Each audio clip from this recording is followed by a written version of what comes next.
It explains that sexuality is something that is learned from our culture, and that men are able to leave behind this old sexuality for something better.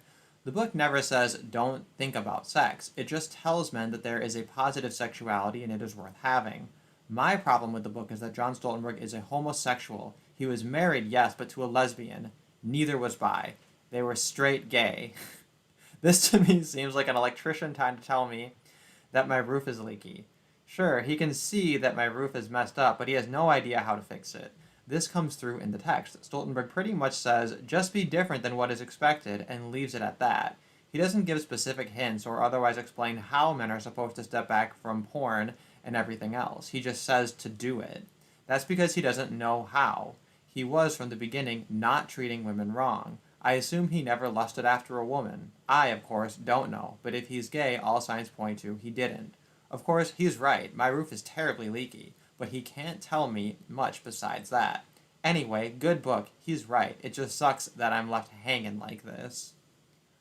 I'm gonna note, as far as I've read of the book, this is not accurate. Actually, he does offer some somewhat constructive things to say, but it comes off as it's very stupid because it boils down to, hey, don't rape and beat women, right? Like this grandstanding moralism about how apparently John Stoltenberg is the first man to think of not raping women.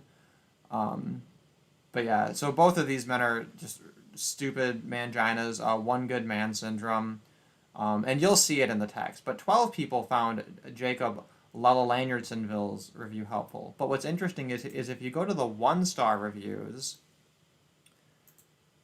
why isn't this loading? Okay, here's my 1-star review here. This one, not mine, someone else wrote this. This one has 45 people who found it helpful. And another one here, the other 1-star review, 20 people found that one helpful. So both of these 1-star reviews have been found more helpful than either of the top reviews, which I think is a little bit suspicious. I'm not exactly sure how Amazon's top review system works, but I'll just leave it at that. But anyway, I thought this one was actually quite interesting. This person said, 𝒂𝒃𝒹𝒃𝒈𝒻 once wrote, one can't get along without domineering or being served. The lowest man in the social scale still has his wife or child. If he's unmarried, a dog. The essential thing, after all, is being able to get angry with someone who has no right to talk back. I have read no pithier summary of the hierarchical fracture nature of oppression. Those more optimistic than Camus seek ways to get along without domineering. Stoltenberg appears to see the world through a polarizing filter. Good or worthwhile acts by men disappear. Evil or destructive acts by women disappear. This leaves him carrying the monstrous, useless, dead weight of masculinity, which he hopes to refuse. If being a man means choosing to get along by being domineering, why then he will do something else. The first thing you are told in assertiveness training is to make your criticism focused, precise, and constructive. It's more likely to be effective, put that way. Do say, Stoltenberg seems to assume that men all want penetrative sex exclusively, women want sexuality but not penetrative sex, and when I see a naked woman in pornography, for instance, numerous horrifying intentions pop into my head. In my experience, these statements are mostly wrong, or at least unhelpful, and I wouldn't want my 12-year-old son or Dworkin or Marquis de Sade, for that matter, with a 10-foot pole. Don't say Stoltenberg is part of a clique of man-bashing, hatred-driven feminists who should rot and incinerate in hell. If you want people to behave like reasonable human beings, give them the option. This is not a book to live by. Everyone needs to be able to see when those around them are being stupid, dangerous, or destructive, or compassionate, or brave, or ingenious, or whatever. Seeing the world in sharp, Manichaean, black and white stops that from happening.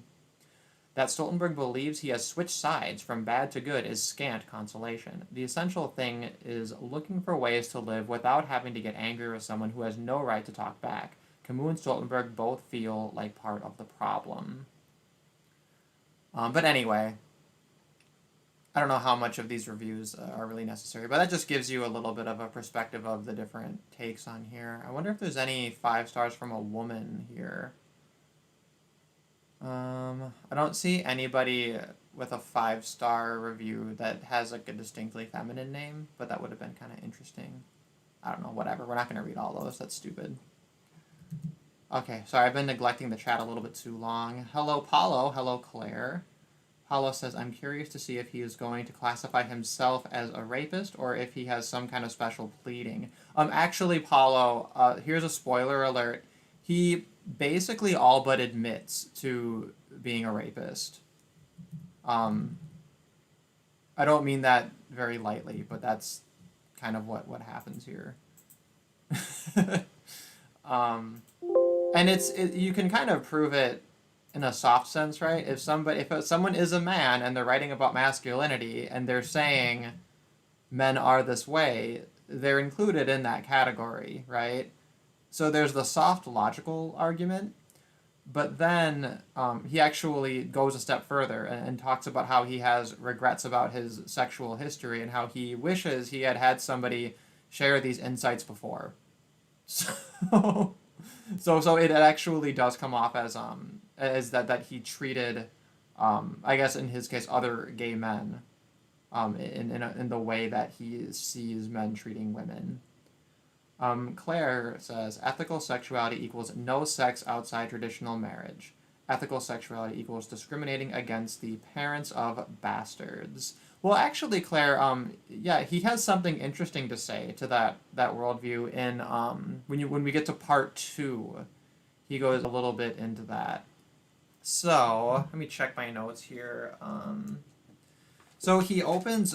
So I'll start with. I have the most to say about the first essay, Rapist Ethics. Let's see. I don't know if I'm gonna actually keep up with scrolling the text around here to keep up with my notes. Okay, we have a preface, nobody cares, part 1, Rapist Ethics. So he begins by talking about stories and ideas and the difference between stories and ideas and how ideas don't work the same way that stories work.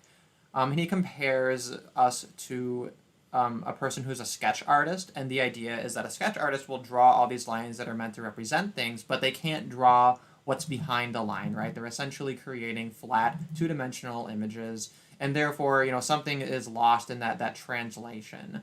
And he essentially says that when we're confronted with realities that don't correspond to the ideas, our preconceived ideas of things, that we'll tend to either reinterpret things or to act in such a way to conform to those ideas. Basically, he's setting up here an epistemological argument that's going to lay the groundwork for his social constructivist narrative. Because within the first few minutes of this, within the first couple of pages, he just flat out says, right here, sexual identity is a political idea. Its force derives entirely from the human effort required to sustain it, and it requires the lifelong, nearly full-time exertion of everybody for its maintenance and verification.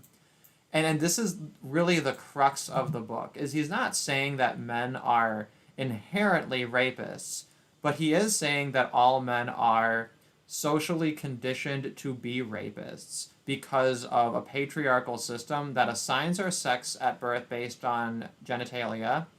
And then basically he argues that because this isn't real, because he doesn't believe there's any logical or justifiable epistemological basis to having categories of male and female, that our entire culture has to then do this performative thing where we're constantly reinforcing it. So it's fucking insane, right? It's just absolutely ridiculous. He goes on to try to justify this and explain it by, he talks about tables. He says, okay, so you have an idea of a table, right? But of course, not all tables are going to conform to whatever picture of a table is in your head. Some tables have 3 legs, some have 4 legs, some have even more. Some of them are made of this material or that material, some of them are very long or very wide, right? There's all kinds of different ways to be a table. And, tables, they're physical, right? So they wear down over time. What happens when the table breaks? Is it still a table, or is it just a broken table, or did it just become something different, right? So you can do this same... So he argues that there's some permanence to that conception of a table that sexuality doesn't have. And this is the part of it that I think is just absolutely fucking bonkers, where he states, chairs do not seem to have the same problem, and we do not have the same problem with chairs. But that's the thing. There's no problem here, right? If we're going to do this stupid game of deconstructing all of our ideas based on material reality, yeah, of course, things in reality, like they exist in our physical space, and therefore they're different from the ideas. There's always a disconnect between ideas and reality necessarily, and we don't render a concept or an idea invalid just because all of the instances of it in reality aren't in perfect conformity to that thing. But he's arguing, okay, our concept of chairs is legitimate despite all these problems with chairs, but sexuality, because it's not as clear cut, it's an illegitimate concept. And he goes on to explain, the objective basis for for human sexes, which he's going to reject. When he says, many attempts have been made to locate a basis in material reality for our belief in sexual identity. For instance, it is claimed quite scientifically that people think and behave as they do in a male way or in a female way because of certain molecules called hormones, which, with rather circular logic, are designated male or female. It is said quite scientifically that the prenatal presence or absence of these hormones produces male brains or female brains, brains predisposed to think gender-type thoughts and to act our gender-type behaviors. In fetuses becoming male, it is said, allegedly male hormones called androgens masculinize the brain cells by, among other things, chemically connecting the brainwave pathways for sex and aggression, so that eroticism and terrorism will ever after be mental neighbors. It is also said that in fetuses becoming female, those androgens are absent, so those two circuits do not fuse. Now, what's interesting is, besides that little bit here, the rest of what he's describing is very sensical, right? You have this idea that, like, we have things that we can objectively measure, such as like the presence of one kind of genitalia versus the other, the hormones, the chromosomes, right? But of course, yes, Claire, like, sexuality is fluid, but he's arguing not sexuality, but like sex itself, right? And like, because you can find examples of in-betweens for any of those characteristics, right? You have intersex people, you have like women who have like the male chromosomes, right? You have like more masculine women, more feminine men. Like, all of that's true, right? And you can justify a quote-unquote spectrum based on that. However, the problem is that even though we have a spectrum, it's still bimodal. There's still clusterings around all of these things. And essentially, like, to state that the concepts of these male versus female modes, these clusters on that spectrum, are illegitimate concepts, it would require a much, much more even distribution of sexualities along these continuums, and we don't see that. And therefore, there is a logical material basis for having these concepts male and female. Like, they are biologically useful. And it's like ridiculous that we take the exceptions to these rules and then use that to try to reconstruct the entire thing and say that, because we found these exceptions, all of the things that are not exceptions, which is, the 99.9% of everything, that none of that matters and that these categories aren't useful. It's just completely ridiculous. But he segues this into the concept that because you could start with biology, right? Biology then explains gendered behaviors. He's arguing that this is going to that this can then be used as ethical justifications for gendered roles.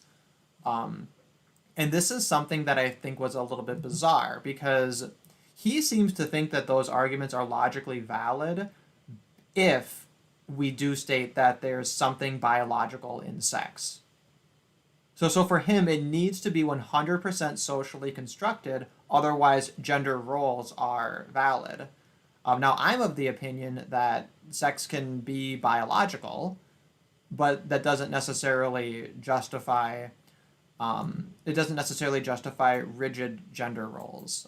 We're going to see gender roles happen voluntarily. That's the Scandinavian paradox, which shuts down his entire argument immediately, as it does pretty much most radical feminist garbage. But yeah. Let me see.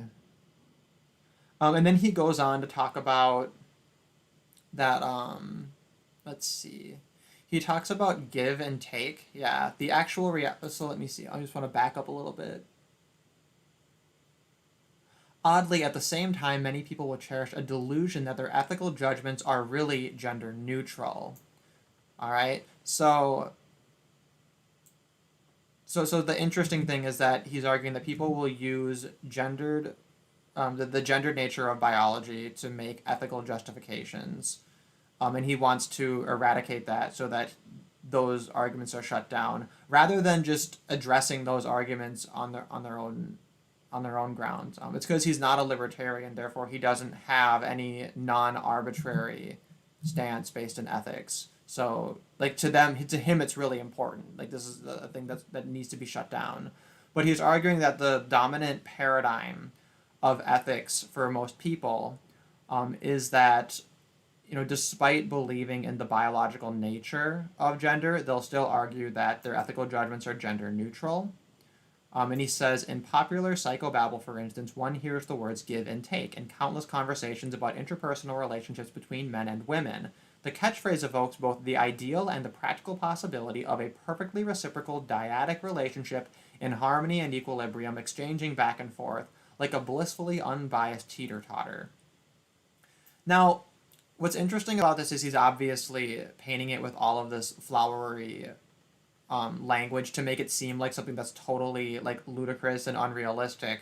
But the fact that you would have that kind of an ebb and flow means that it's technically never balanced, right? Like when you take a step back after the adjustment, it's more or less balanced, but at every individual moment, it's moving from, it's constantly adjusting, right?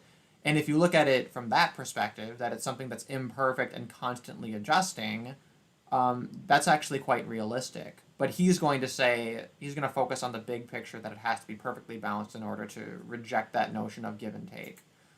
But his argument essentially boils down to saying that that the nature of give and take, it's not always equal. That basically those categories are too reductionist, and that very often people are giving or taking under duress or for certain motivations, and that just because an exchange takes place doesn't mean that it was the ideal one, or whatever. But I want to get to some of the more like absolutely ridiculous stuff. Let's see. Oh, I'm sorry, I didn't go back to that. That thing earlier he said about terrorism and eroticism being linked via androgens. That just sounds like ridiculous pseudoscience to me, which is funny because you'd think that for him to, you would think that he would use that given what he's going to argue, but he's actually not using that as part of his construction, which is really interesting. It'd be interesting to see what some, like, TERFs actually have to say about this, because I imagine they fucking hate this. Hello, work boot. Howdy, everyone. School is in session. Yeah, right? This is, a little bit less reverent than I think. It's kind of an irreverent treatment of this sort of a thing. But could you imagine, like, going into like a philosophy course where your professor makes you read this and they're like actually taking it seriously and they assigned it because they think it's valuable? It's just fucking awful. I wish that it'd be great if like in college curriculums you had professors who just like gave you nothing but curriculums of shit that they hate and then just like railed on it the whole time. Instead, you always get the opposite. You always get like professors who are like, oh, I want to show all the students all the things that I think are the best, right? Like, it'd be really funny to get, yeah, to get the kind that are just like shitpost. I guess that's what YouTube is, right? Oh, funny trivia. I have more YouTube subscribers than John Stoltenberg. I mean, he has like 5 videos, so like per video, I guess he has a better ratio than me, but still. Let me see. I need to not look at this and actually refer just to my notes. When I get to the part where he talks about right versus wrong, okay, so he's basically setting up, he sets up a form of ethics that's very utilitarian, based on its effect on other people. And later on, he's going to complain about hard sciences, because hard sciences have value-free ways of describing behavior, and he thinks this is part of the problem.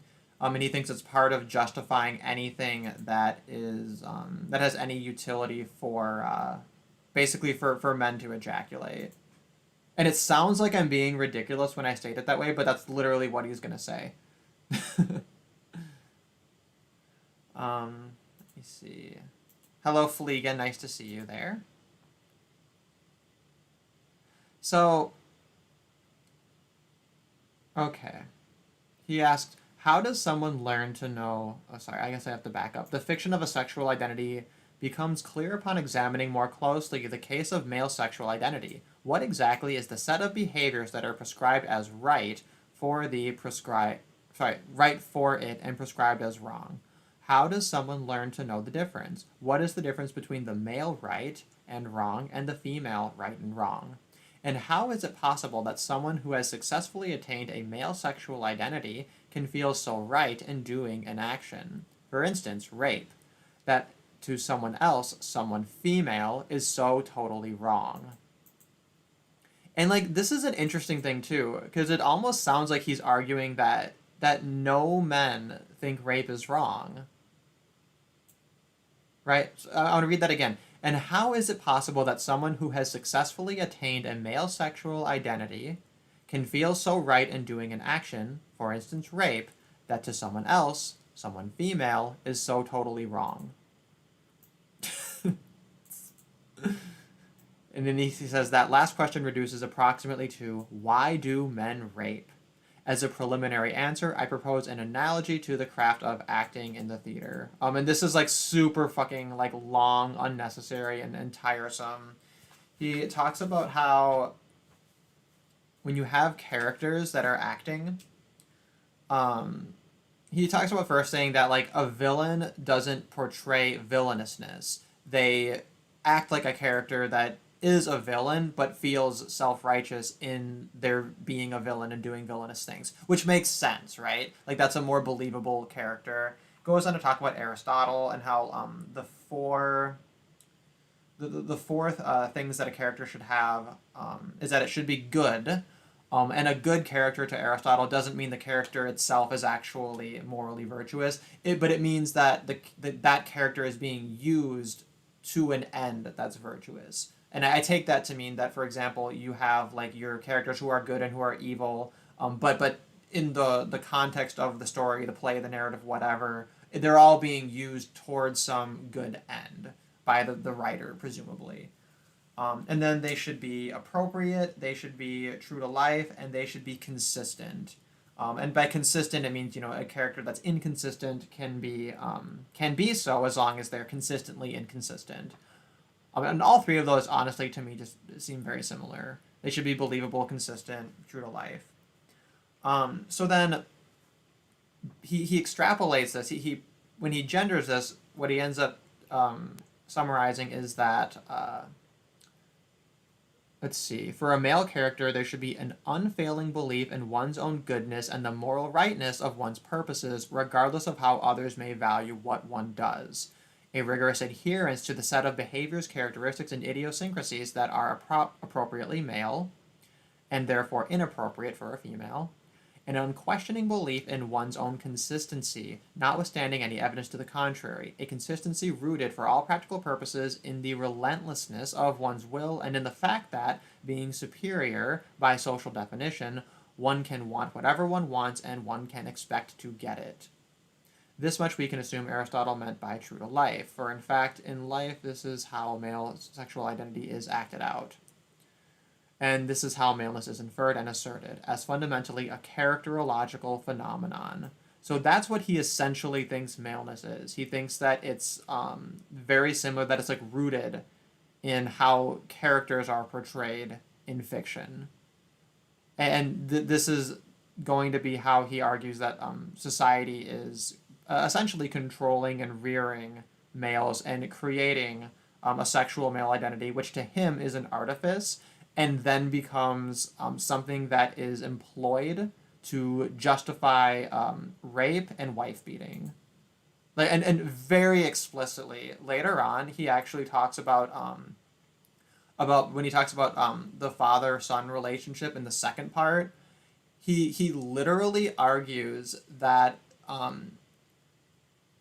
the son essentially betrays the mother out of fear and wants to become like the father in order to avoid the likeness of child and mother because he witnesses domestic violence. Like experiencing domestic violence is an essential part of creating male identity. And basically, like because his explanation for how a male identity is created from childhood into adulthood requires domestic violence, he essentially has to believe that every single person with a male sexual identity, that it's all socially performative and it's all rooted in rape and domestic violence.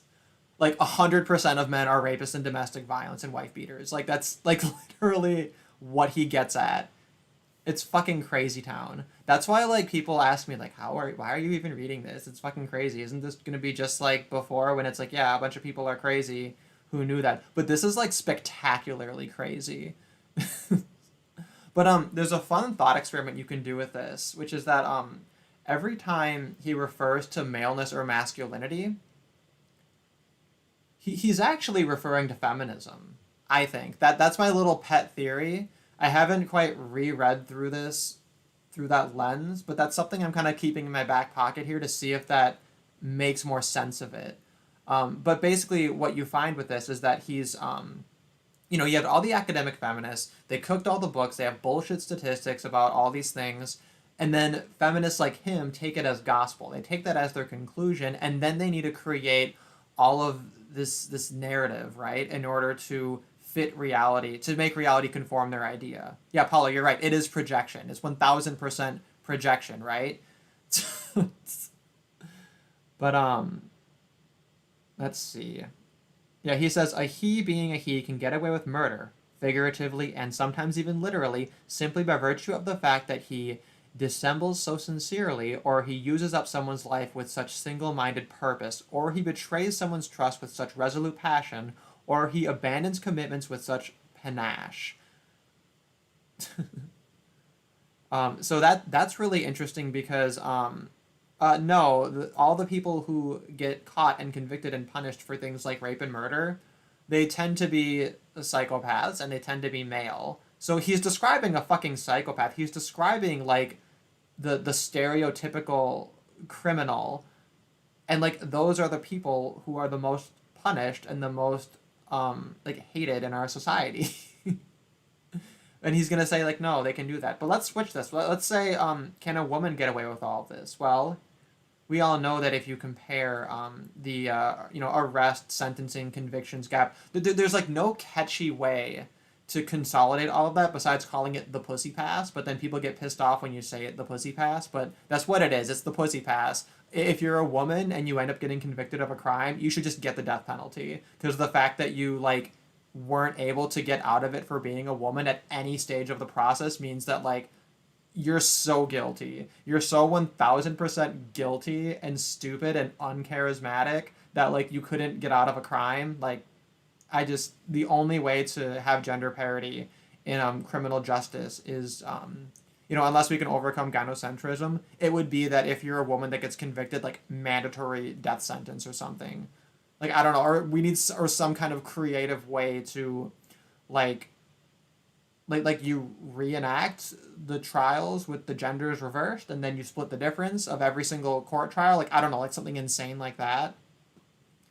God asked me, what's the picture under you? That's the avatar I use. It's actually a picture of my clown collection that I had back when I was living in Minnesota. I had a little collection of clowns, especially clown music boxes, and an InfoWars sticker. And then I took a picture of it, and then I put like a two-tone filter over it to make it black and yellow, like ANCAP colors. And then that's the avatar that I use on most like social media and everything. I used it as the YouTube avatar for a while, but then I decided to just replace it with my face.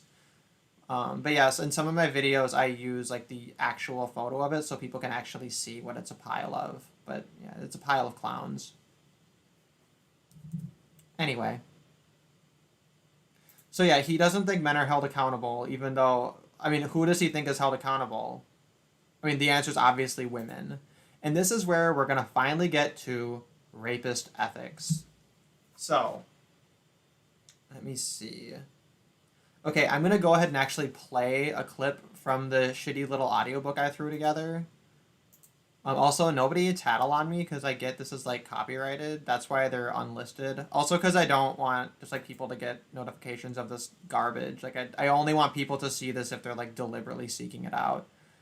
But They're never an excuse, but her lack of appropriate faint-heartedness may be grounds for yet more blame. Okay, so I'm sorry, that little bit right there, he's talking about how female characters are expected to act. They're supposed to be indifferent. They're supposed to be basically the opposite of everything we described with the male, right? That they're never sure of themselves. They always act like they're like a little bit scared, right? Anyway, and his argument is that that characterization is rooted in how we have like a dual ethical system where men and women have different standards. And his argument is that it's not based in biology. It's based in just these stupid caricatures.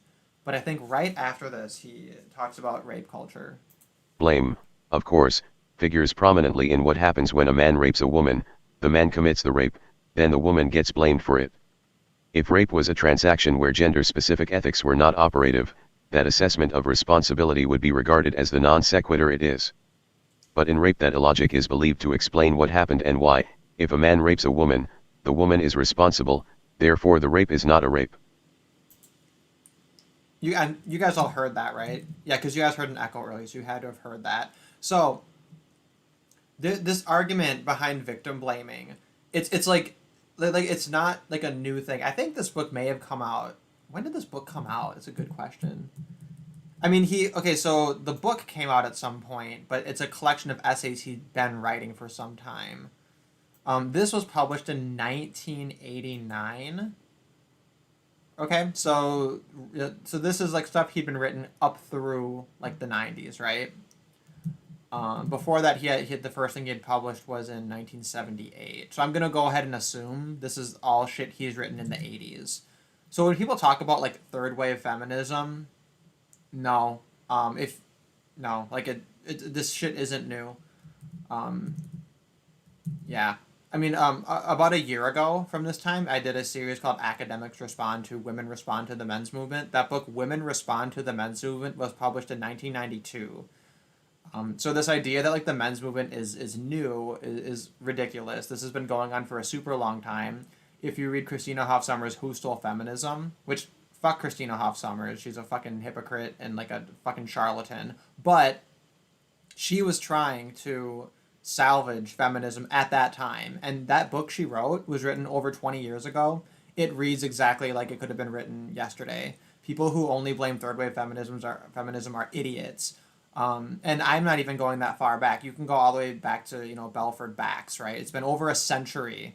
That guy was a socialist, and he was pointing out, oh, hey, this whole women's movement, it's kind of hypocritical because on the one hand, you guys want empowerment, but on the other hand, you want all of the perks of traditionalism, and that doesn't really make a lot of sense, and you guys kind of just, like, advocate for things that are diametrically opposed, and the only common thread is that it's just shit women want. And, like, everybody hated him for saying that. They were like, fuck you. And, like, socialists, they like Belford Bax, they like everything he says except for all of that shit. Because it's the one thing he got right, and socialists are idiots.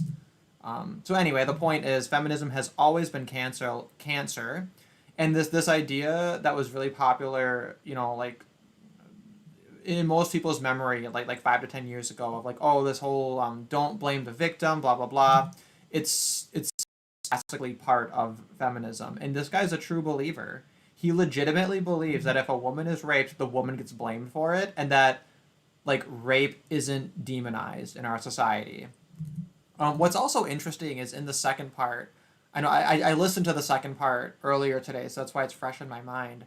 There's a point in it where he talks about like the definition of rape, and he talks about women as property, and women being the property of their fathers until they're the property of their husbands, and how rape is seen as a crime against the man who owns her, right?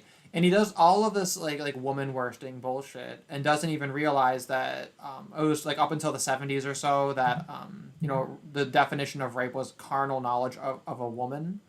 I think there was actually a man in China who was raped in this was like 2010 or something, like some like within the last like 10 years, a man was raped by another man in China, and like there was no, it like wasn't a crime, it like wasn't rape. They're just like, that rape is against women, like this shit's, it's absolutely ridiculous. Yeah, the number one victims of rape in globally are infant males. And then I guess infant females are like a second place, but not in the West, obviously. And then after that, this idea that like if you want to look at real rape culture, one thing, I don't know if you guys have seen this. Have you guys seen the movie what is it, 40 Days and 40 Nights, the Josh Hartnett rom-com? And I know I'm not the first one to point this out, but in that movie, Josh Hartnett's character gives up sex for Lent, right?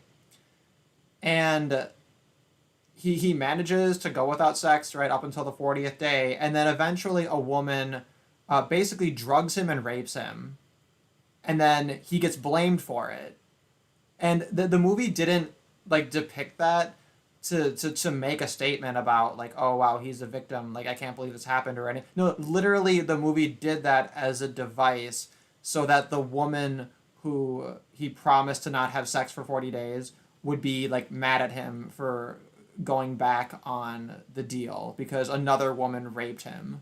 And there's absolutely no acknowledgement of him as a victim in that. And as far as I can tell, that's the only example of a movie where a person just gets raped and blamed for it, and there's absolutely like no recognition of them as a victim whatsoever. Even his own character doesn't like recognize himself as a victim at all, and like it's just like insane because you can tell by the tone of that movie that that was just a plot point written in there, and nobody fucking thought twice about like, oh hey, we're having our character get raped and blamed for it, and like there's no acknowledgement of the fact that he was raped.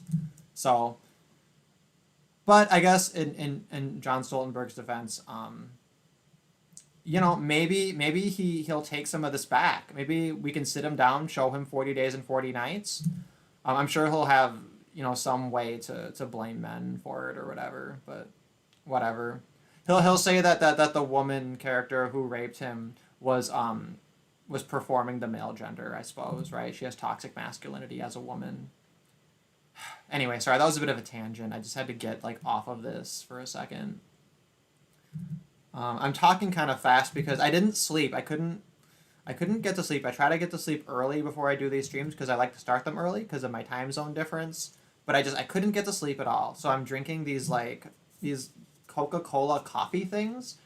And like when I saw it, I was like, for sure they didn't bring back Coca-Cola Black. I don't know if you guys remember 20 fucking years ago, Coca-Cola tried to make like a carbonated Coca-Cola coffee drink, and it was terrible. It was awful. It was available for like 1 week and then like no more because everybody hated it. It was terrible. And then I saw this and I was like, oh no, it looks like this is just like a coffee drink that Coca-Cola made. But then I drank it and like, nope, it's not Coca-Cola Black. It tastes like Coca-Cola, but it has like an undertone of coffee in it. I don't know. I got 2 of them. This one's supposed to be chocolate. I don't taste any chocolate. I do taste artificial sweetener though. Anyway. I just need to breathe for a moment. Okay, let's continue. Rapist ethics is a definitive and internally consistent system for attaching value to conduct.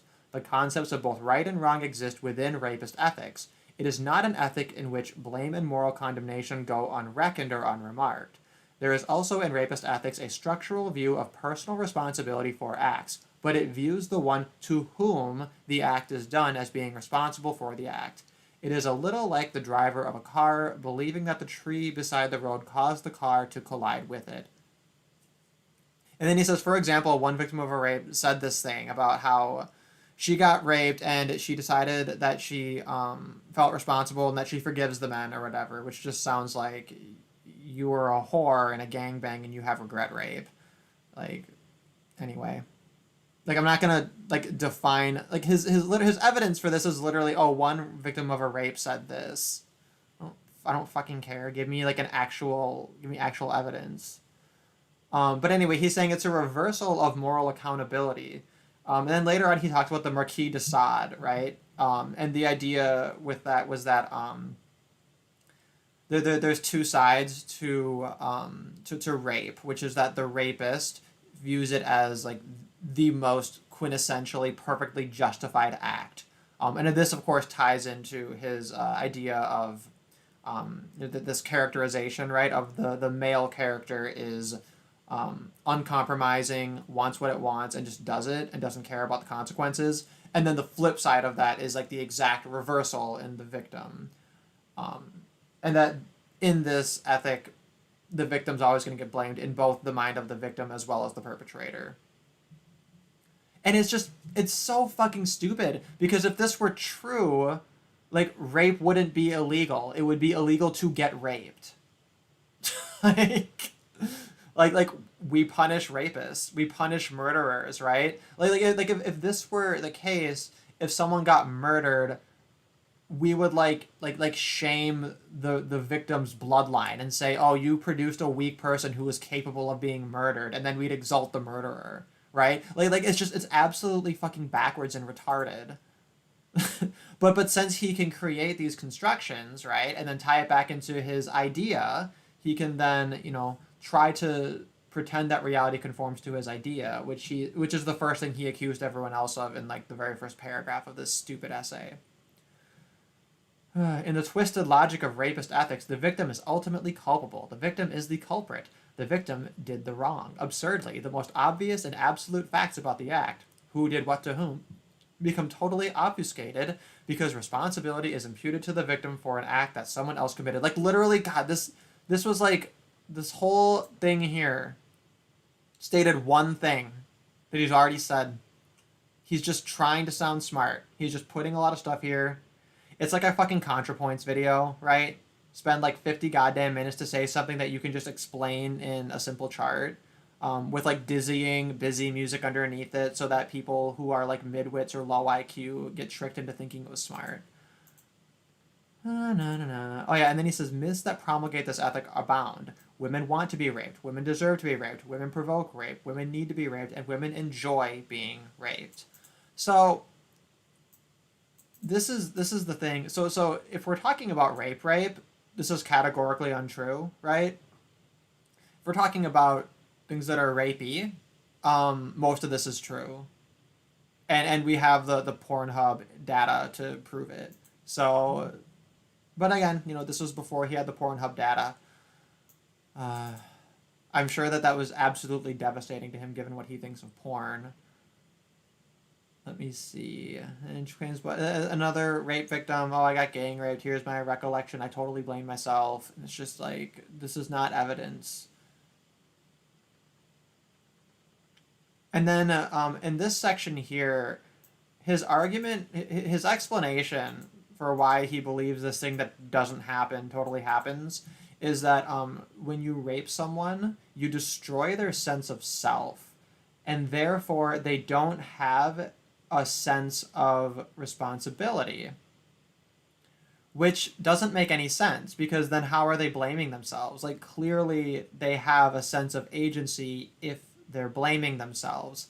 And this is something that a lot of anti-feminists have pointed out as a counterpoint to the whole don't blame the victim thing, which is, you say, part of coping with trauma is to think through, oh, I wish I had done this. I wish I hadn't done this. Because by recognizing ways that things could have been avoided, you're actually reclaiming your agency. And that's not the same thing as saying that it's your fault. It's just saying that thinking about things in that way is a part of a healthy method of coming to terms with having your agency, and in taking responsibility for your actions in the future, and in trying to protect yourself, right? I don't know. But of course, a lot of these people run into feminists who tell them exactly the wrong thing, and then they end up just like broken, horrible, stupid people. Let's see. Rapists often report that they felt bad, blah, blah, blah. Like, why is that? This is not evidence. This is so stupid.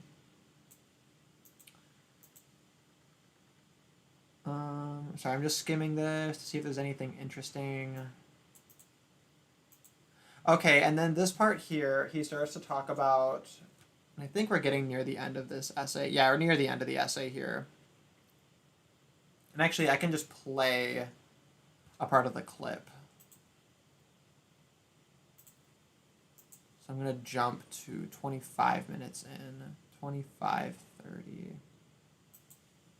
It's been imputed to the victim, the female, the one to whom, in the ethical structure of male sexual identity. As one man said, succinctly stating the modern and ancient male dilemma, a man gotta have a woman or he don't know he's a man. Some actions congruent with rapist ethics are committed with what appears to be a conscience that is not quite clear. It would seem that while committing the act with complete conviction, the actor who does it experiences some remorse as well. This familiar show of contrition is apparent in the following, a story told by a woman about her 24-year-old husband. He didn't only hit me. He bit me and tore my hair. I have a scar on my arm from where he bit a hole out of it one time.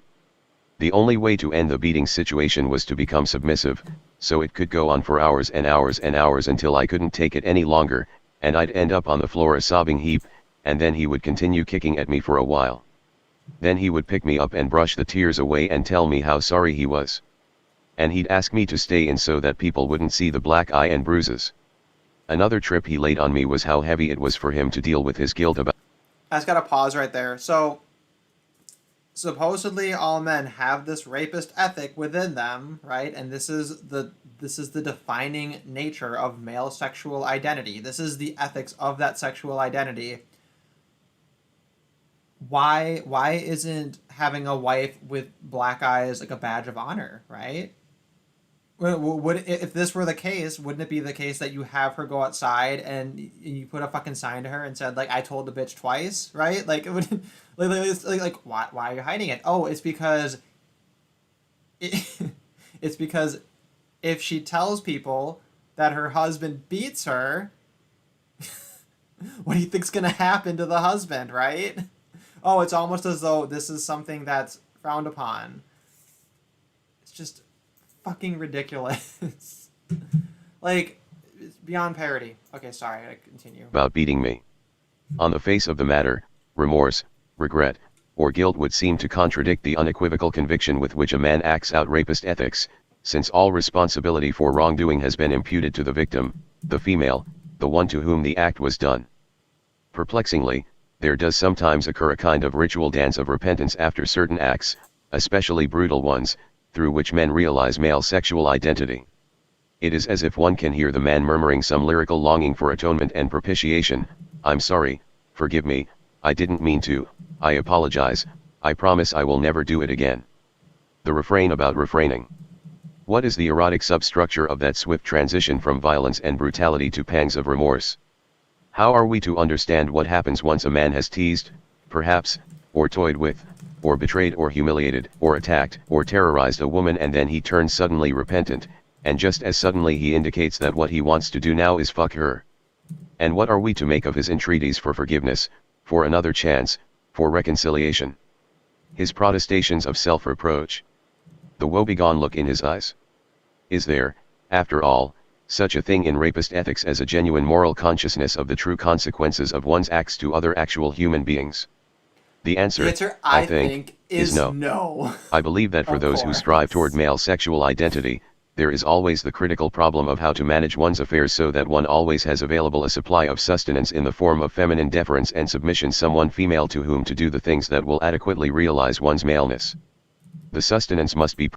So, okay, that's like the crux of this entire argument, is that male sexual identity is socially constructed because this isn't like a naturally occurring thing. It has to be sustained by beating and raping women. And this is why men beat and rape women, is because otherwise there's no male sexual identity and men are literally raping women because of an identity crisis. That's his argument. It's completely fucking retarded. It's the most retarded thing I've ever. I can't talk because I'm staring directly into it. It's like I don't even know. Let's see. She forgave him one too many times. If one has a violent husband, why not leave? I have sympathy for children who can't leave, but for wives who are there by choice, my sympathy is slightly reduced. Yeah, I mean, more than slightly, right? They're supposed to be adults. They have adult rights, so, like, fucking leave. Actually, I recently watched a movie that ties into a lot of this in a really interesting way. It's a feminist horror movie called Swallow. And it's actually a good movie, I'd say, overall. It was pretty interesting. Definitely held my attention. But I had a lot of... It left me with a lot of questions.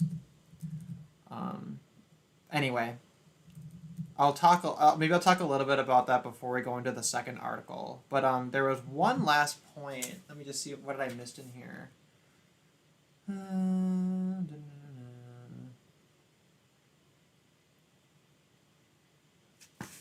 Oh, I'm sorry. There's a part that I missed. So, and this is the most insane, like the single most insane thing in this entire piece here.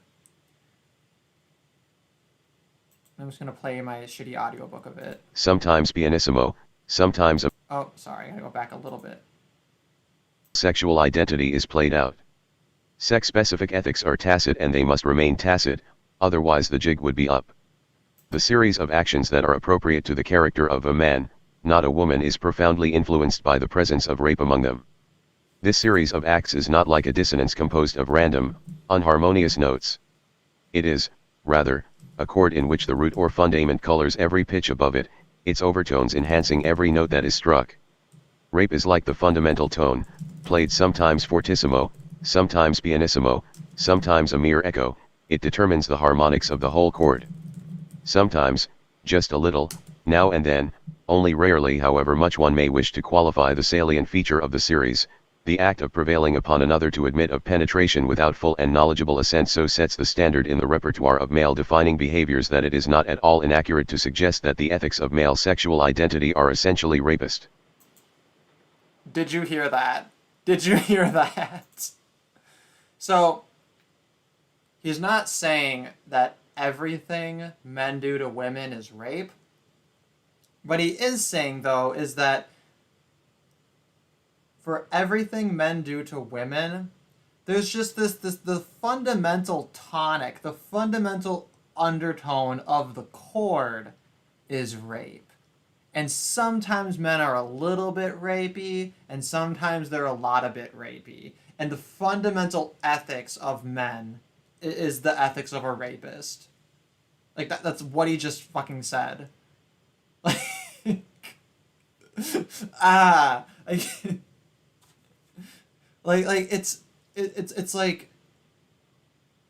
it's like the feminist bookstore in Portlandia. But it's real. It's real and it's unironic. If a feminist ever tells you that they're being strawmanned, she's stupid. She hasn't read anything in feminism. No. I think that was the last thing. I guess there's just a little bit of the very end of this one here. But basically he talks about how to change men. And his argument is that by decoupling sexuality from anything biological, this is actually freeing, right? Since it's actually freeing, it then means that we can attack the patriarchy, and then therefore men can have a different sexual identity, right? And this is where feminists, they think patriarchy hurts men too, and they think that there's something else that men can do. And it's interesting because we're supposed to do this with apparently things like androgens and biological sex, insofar as it's biological. Like none of this shit's relevant, apparently, because everything's socially constructed. It's fucking ridiculous. Because if they acknowledge that it's relevant in any sense, then we're just playing semantics, right? We would just say, okay, there's no such thing as male and female. Here's male spectrum clustered things, and here's female spectrum clustered things, and here are behaviors associated with male and female clustered peoples, right? All it does is move the language around a little bit, and it just avoids the entire question. So Anyway. Well, I'm glad I got through the first essay in just an hour. Should I just move on to the second one, or should I talk about the feminist horror movie Swallow? Maybe I should just go on to the second one. I think maybe I shouldn't go off on too much of a tangent. Yeah, no, I won't. Maybe that should be its own video, because I don't want to spoil that movie for anyone who might watch it. I don't know who cares really, but I have less to say about the other ones. But the second article is called "How Men Have a Sex." I think this one can be summarized a little bit more coherently. Let me just see if I can kind of gish gallop through this. He spends a really, really long time doing this stupid thought experiment where he describes an alien species, right? And spoiler alert, it's actually humans. And he specifically uses language to describe humans as though our sexuality were a perfect, evenly distributed spectrum, and that we were all like 1000% individualist. And this is like his gender fluid, androgynous utopia or whatever.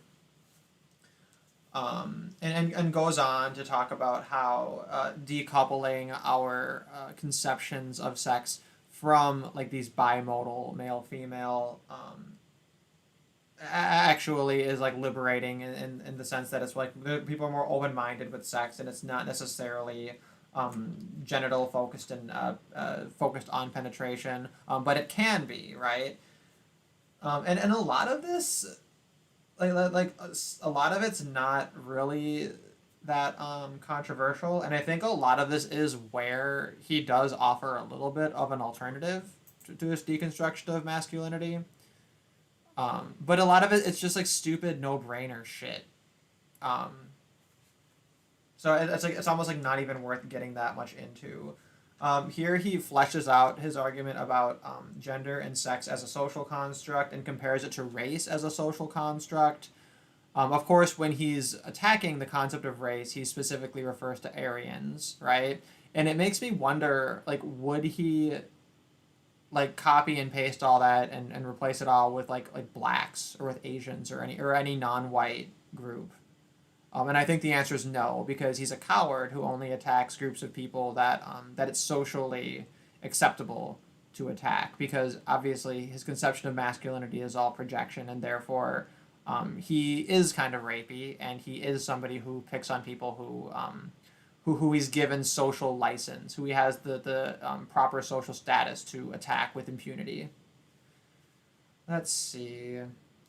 Yeah, he goes and talk about porn and its negative effects, and this is actually a really interesting overlap that I hadn't thought of this until recently.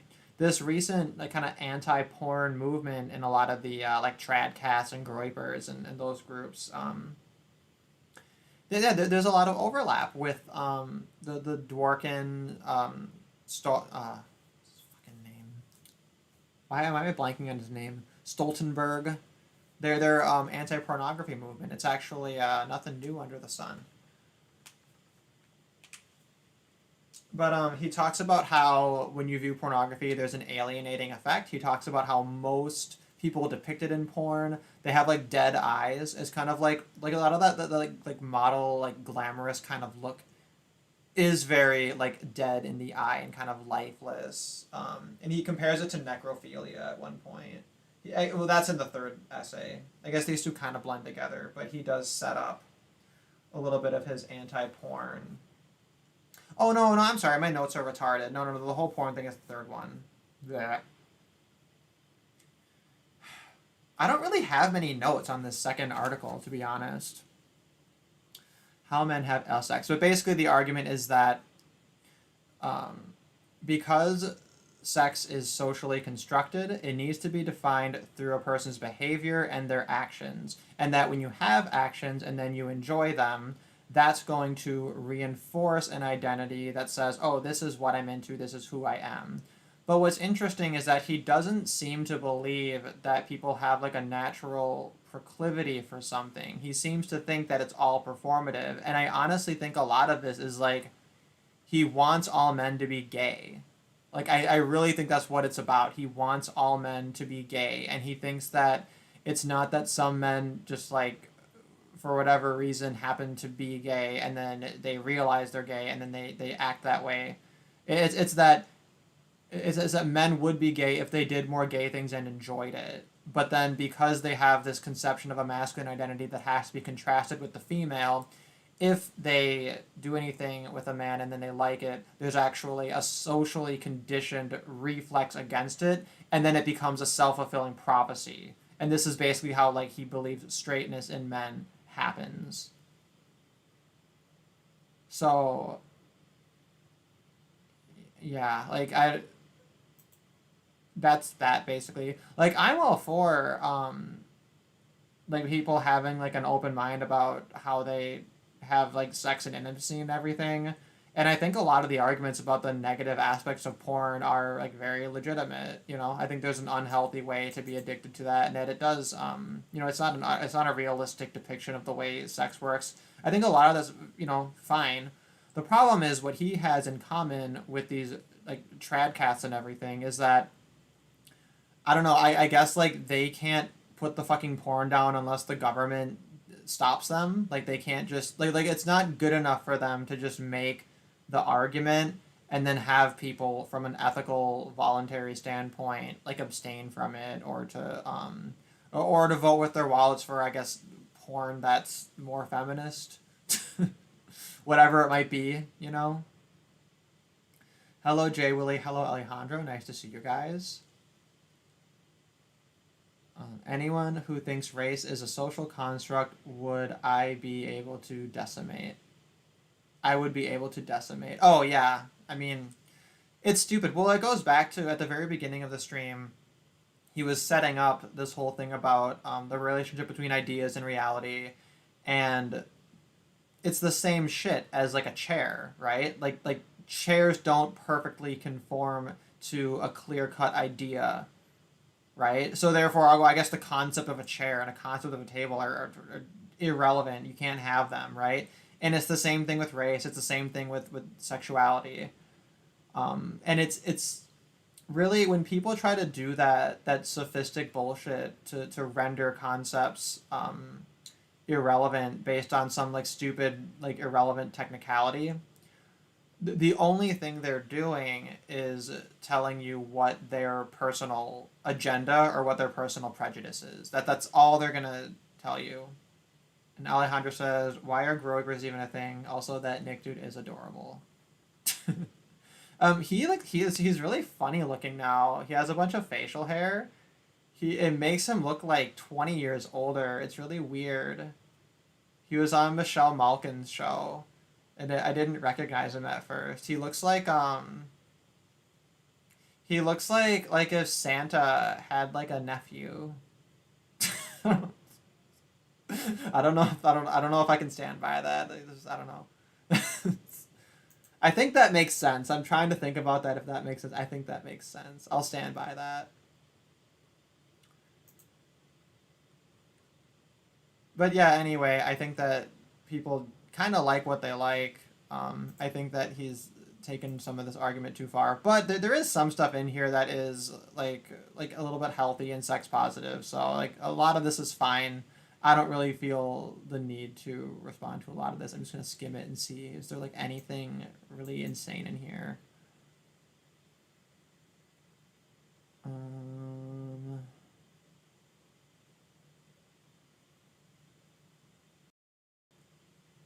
Yeah, he says sexuality does not have a gender, it creates a gender.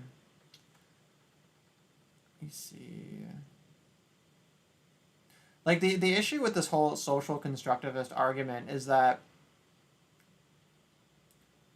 you have to believe that we're spending all of this extra energy reinforcing something that's harmful and unnecessary.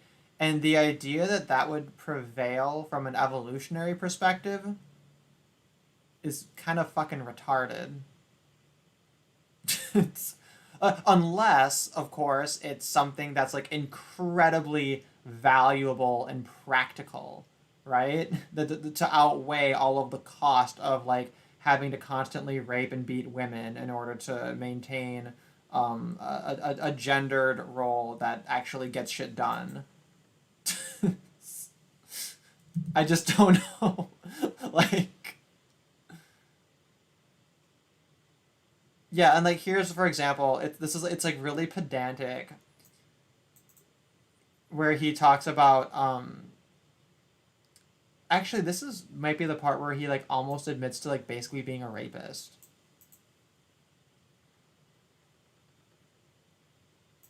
There are many who are born with penises who want to stop collaborating with the sex class system that needs us to need these kinds of sex. I believe some of you want to stop living out the big lie and want to know how.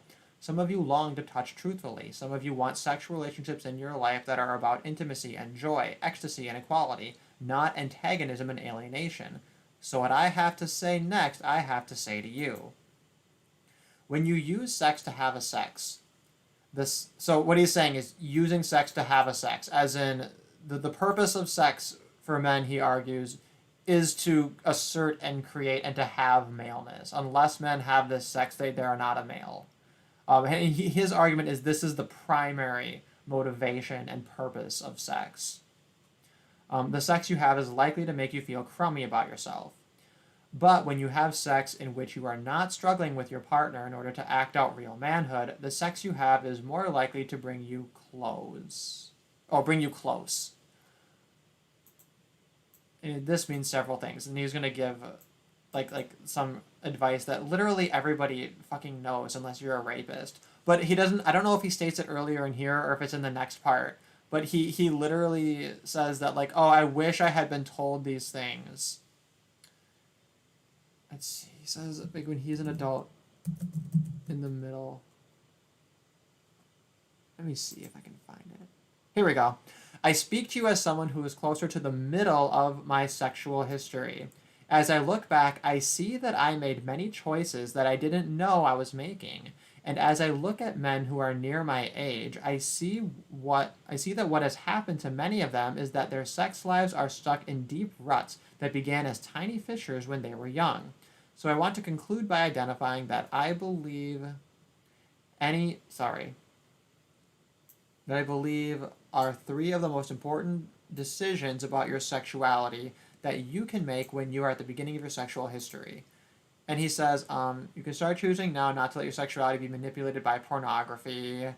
Then he says, don't take drugs. And then he says, don't fixate on fucking. Because he thinks that there's too much emphasis placed on the idea that sex needs to all be penetrative. And I think that's all fine, right? But I maybe I'm reading a little bit too much into it, but that piece of it to me reads like he's admitting that in his past and younger sexual history, he was acting in all of the ways that he's criticizing, which feeds into this idea that he's like he was a rapist. He was a gay rapist. I don't know. I mean, I understand that that's a thin, somewhat baseless accusation, but like that's, I don't know, is that conclusion ridiculous based on that part of it? But anyway, the things he lists before, he just says, consent is absolutely essential. Number 2, he says, mutuality is absolutely essential. And number 3, respect is absolutely essential. Like, the implication here is he needed to be taught that sex should involve consent, mutuality, and respect. Because he thinks it's important enough to put in a fucking book now. And he thinks that men need to be taught not to be rapey, and that all of their interactions with women are tinged with rape, even if it's a pianissimo rape, right? It could be a pianissimo rape, a little quadruple P rape. It's fucking stupid, right? But he is gonna come in here and be the one good man and create the new ethical male hierarchy where he's at the top of it and he's explaining to all of the straight men how they should, interact with women. And he needs to teach them, because apparently he didn't know that sex should have consent, mutuality, and respect. And that's how he concludes this article. So, .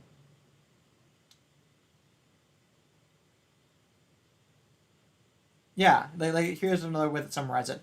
Like others born with a penis, I was born into a sex class system that requires my collaboration every day, even in how I have sex. Nobody told me when I was younger that I could have non-coital sex and that it would be fine. Actually, much better than fine. Nobody told me about an incredible range of other erotic possibilities for mutual lovemaking, including rubbing body to body, then coming body to body, including multiple non-ejaculatory orgasms, including the feeling you get when even the tiniest place where you and your partner touch become like a window through which great tidal storms of passion ebb and flow back and forth. Like, oh, go fuck yourself. Ugh. Anyway. What did I miss in the chat here? Aren't all gays gay rapists? Apparently. Because I can tell you the gazillion times I got drunk with a guy. Yeah, right. Well, that if you get drunk with a man, it doesn't count. But if two women get drunk and have lesbian sex, that's double rape paradox. If all straight sex is rape, how can humans reproduce? I guess they don't. You go full antinatalist, or instead of going full antinatalist, I guess humanity was only entitled to procreation after the point that it had ways of reproducing without penetration. I mean, I guess you still could, right? You could like you could like social distance shoot it into them or something. Is that still penetrative? I don't know. They gift them the sperm and then they use it. I don't know. No, Jay Willie, it is someone born with a penis, because to him, to be born with a penis does not mean you were born male. You missed the first part. We already deconstructed that. There's no male and female. It's all made up. It's all socially constructed. Catch up. And the only reason you would say that is because you hate women. Anyway, this is this next article. This is kind of a preview of what part 3 of this entire series is going to be. Part 3 is where he basically does like an impression of Andrea Dworkin. He kind of steals her shtick, which is to say, look, I found porn where they put snakes in a woman's vagina, and this is all porn, therefore ban it all. And how dare some men fap to this, and this is all men. It's like literally, it's like that retarded. A baby syringe has more than one use. The name is applicable in 2 of those uses. Good point. Well, there we go. So we can still create new humans without disgusting, rapey, penetrative sex. Well, humans like him and those who agree with him shouldn't reproduce anyway. Well, he won't. We're good.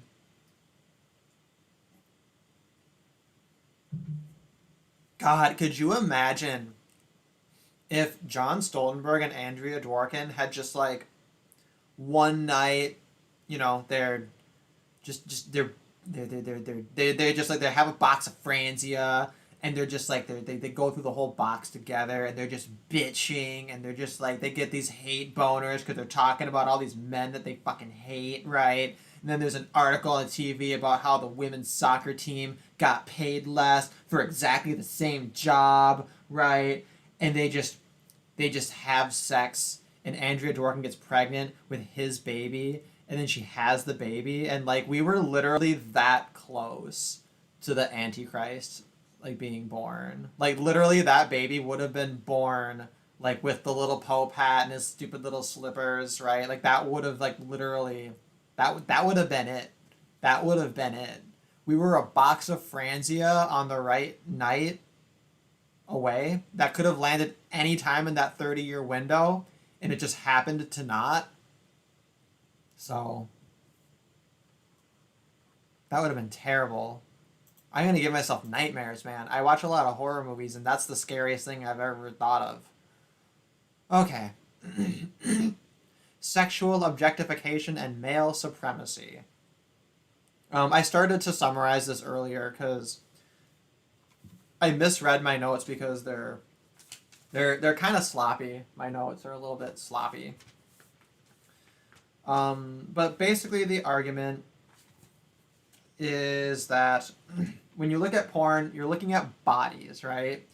And even if the person looking at the porn isn't interacting with the body in that moment, the creation of the porn is evidence of the sexualization of the subject of the porn.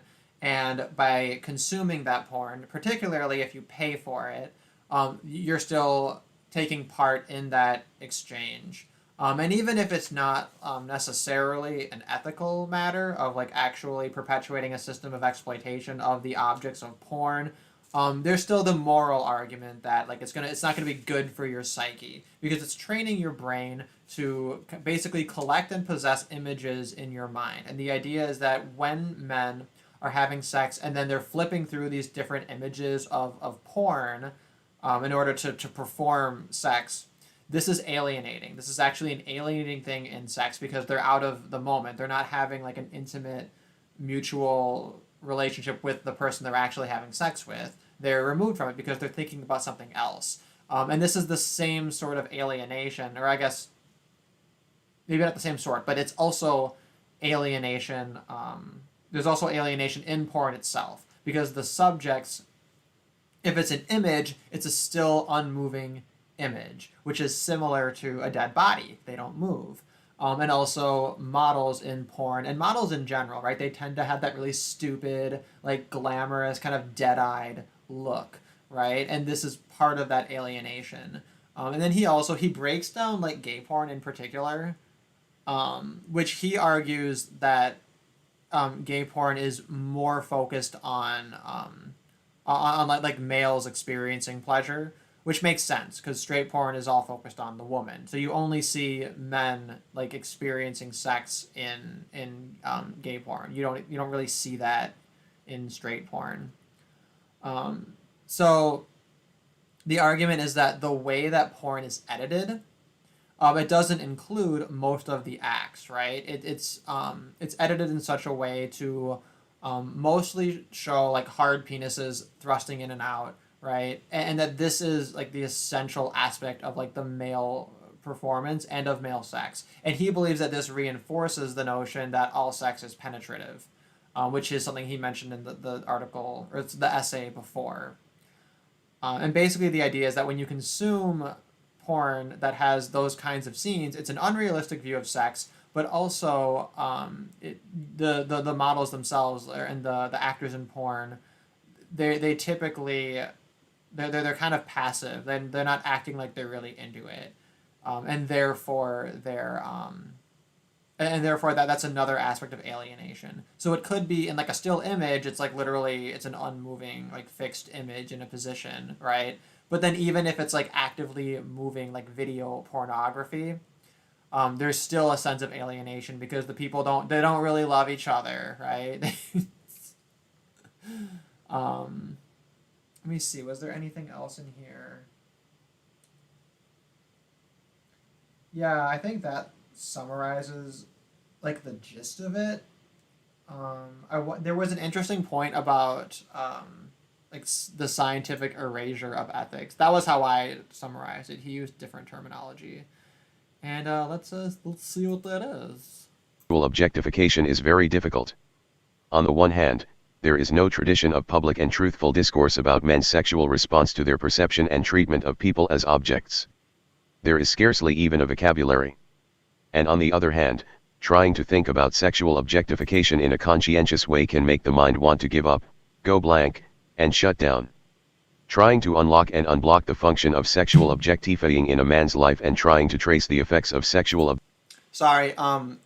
he says objectifying. That's how for some reason the text-to-speech, the Y, it thought it was an E sound instead of an I sound because we use the letter Y for 3 different sounds because English is like just retarded. So objectifying is objectifying. Objectification, particularly on women's lives, can be to risk recognizing too much that is too deeply disturbing. Trying to think about the reality and experience of sexual objectification can be like struggling to untie a knot that has been pulled too tight over too many years by too many hands and like having one's own fingers bound up someplace in the knot. There are much easier ways of discussing sexual objectification types of discourse in which troublesome questions of ethical responsibility need not arise. For instance, a natural scientist can speak of evolution and genetics in terms that provide social scientists with a vocabulary for rendering the function of sexual objectification ethically neutral. A zoologist can state that sexual objectification serves an evolutionary purpose in the natural order, in the selection of mating partners who will improve the species. An anthropologist can state that sexual objectification in humans is analogous to the way animals respond to one another's odors, especially pheromones released during estrus. And a sociobiologist can state that there is a genetic basis for sexual objectification. It is an expression of our DNA and its hell-bent drive to be present at the conception of the next generation's gene pool. In such ways as these, one can discourse with ease, and one can evade the ethical issues entirely. Evaluation of the ethical issues in men's sexual behavior has fallen on hard times. It is the fashion nowadays to presume that an act is more or less outside the pale of ethical examination if at any point along the course of it there is an erection or an ejaculation. It is... Okay, so that part really just struck me as bizarre. It sounds like he's arguing that you shouldn't have any scientific discourse that doesn't include ethical claims. And I'm kind of sitting here like, how the fuck do you do science then, right? Like, you know what I mean? Like, isn't that bizarre? It's such a bizarre gripe. Like, he thinks that science is a conspiracy to justify anything that gets men off. Like, that's what I got from that. I don't know, am I crazy? That's literally what he fucking said. He said, like... So there's two parts of it. This argument that, like, okay, so I guess when we do all of our natural sciences, it should also include all of the ethical judgments. But he thinks that when it comes to male violence, that's uniquely precluded, right? The implication is that somehow all other kinds of things that are unethical are packaged into scientific rhetoric. But it's none of it, right? So how is this a unique fucking conspiracy against deconstructing or analyzing or holding men accountable? And then, obviously, again, what does this say about women? Because women aren't held accountable at all. Like if men aren't held accountable, then women like are quadruple fucking infinity not held accountable for literally anything, right? So anyway, I just thought that was really bizarre, and I'm not sure what to make of that. It could go either way.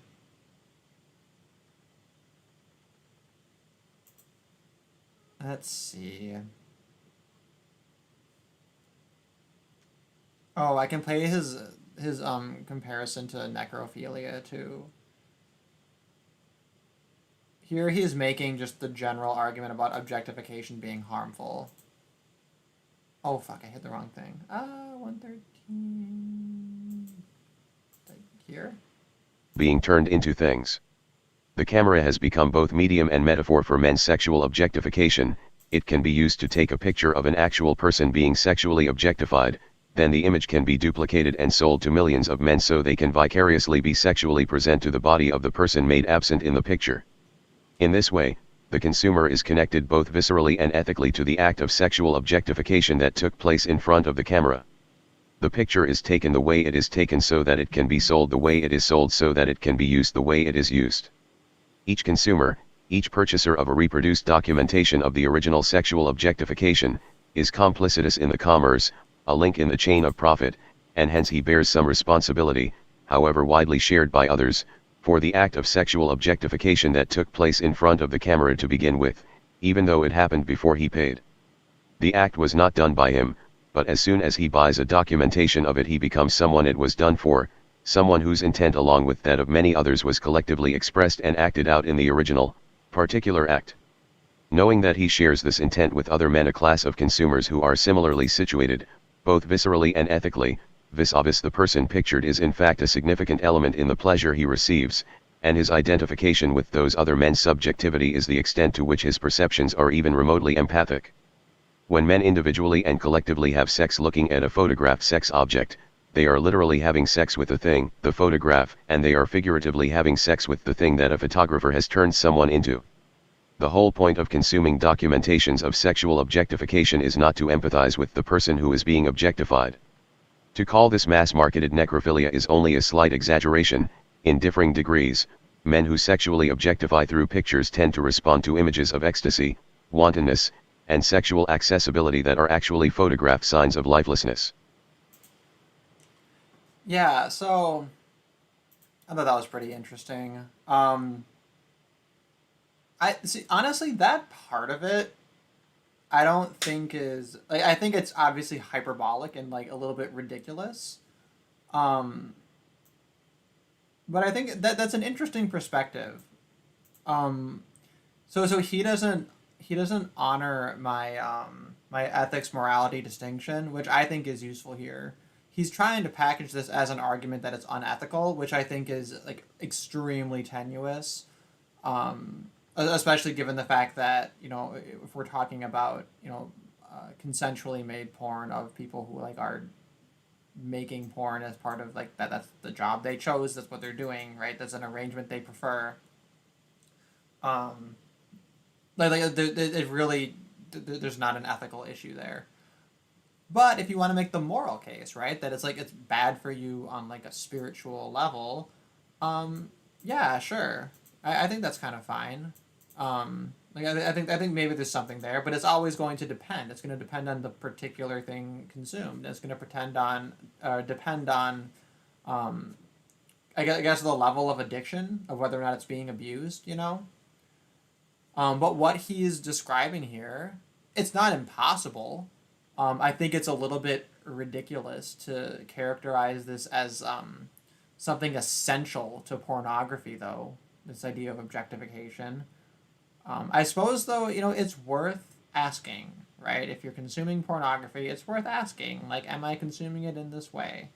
Um, Personally, I think what he's describing is somebody who's, like, addicted to porn in a way that's, like, weird. Um, Red Raptor says, so are all non-living objects just corpses? Well, I mean, not all non-living objects, right? It would be... it's because like it's a body that has some shared characteristics of a corpse. So I guess that too, right, is a spectrum. You could identify as non-binary on the alive to corpse spectrum, these are corpse non-binaries. Jay Willie says, I really like the ethics morality distinction, but I don't quite understand it. Well, okay, basically what it is ethics is based in the non-aggression principle, and it is basically a list of things that are not permissible. Like, you can't do these things. It's a bunch of thou shalt nots. And the reason you can't do them is because you can't do them, like maintain your own right to do them without being a hypocrite. So, insofar as human ethics is said to be a thing, which is to say for all humans who assert that there is such a thing as ethics, you can't have things like theft and rape and murder be allowed if it's going to be universal and apply to all humans. So the lowest common denominator of logical, consistent, universal human ethics is the non-aggression principle, which is why virtually every single religion and every single philosophy, they all will appeal to the non-aggression principle or to like the right to retaliation, but like in different language. And then they try to sneak in a bunch of other bullshit. Morality is then non-objective but subjective and more personal. So like, like being really healthy and doing nice things and donating to charity and like being a kind person, like all those kinds of things.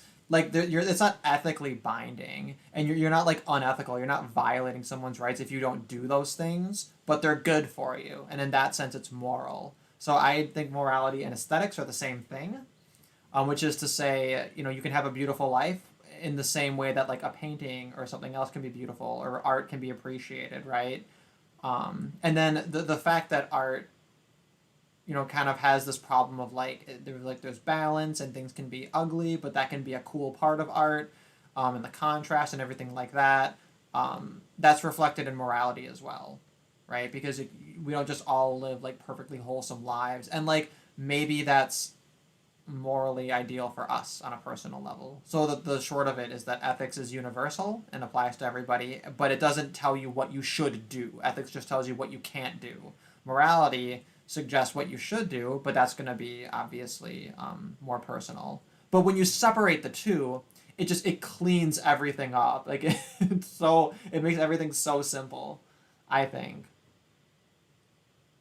Yeah, they will apply NAP to everyone but create exceptions for some. Yeah, and Paulo, that's exactly the pattern you'll see. Like if you look at the Abrahamic God, right? Like imagine a version of the Bible where Adam and Eve don't bite the apple, but then God just shows up later and says, "Oh, by the way, here's a bunch of punishments." Right? There had to be some sort of a transgression, right? So in order to justify God's actions such that they wouldn't be viewed as an NAP violation. Which obviously it doesn't 100% fit there, but that's the basic pattern you always see. And that's why little kids always say he started it, because they understand libertarian ethics. Like everyone does, and some people are just more honest about it. What else was in here? Was there anything else I wanted to mention about this? Oh, there was something, yeah, I found a bit of it that I wanted to read. This might be a little bit earlier. Let's see, would my opposition to degeneracy be part of my morals, ethics, or both? I think it is moral position and not my ethics, if I understand yet. Well, okay, Jay Willie, if you wanna like purge the degenerates, you have to argue that by being degenerate, they're like violating the non-aggression principle, and that you're doing that is like a retaliation. Now, if you want to go and like with your own means and your own property, go and peacefully establish, your like Puritan non-degenerate state, and then don't allow people who are degenerates into it, that's more of a moral stance, right? So it kind of depends.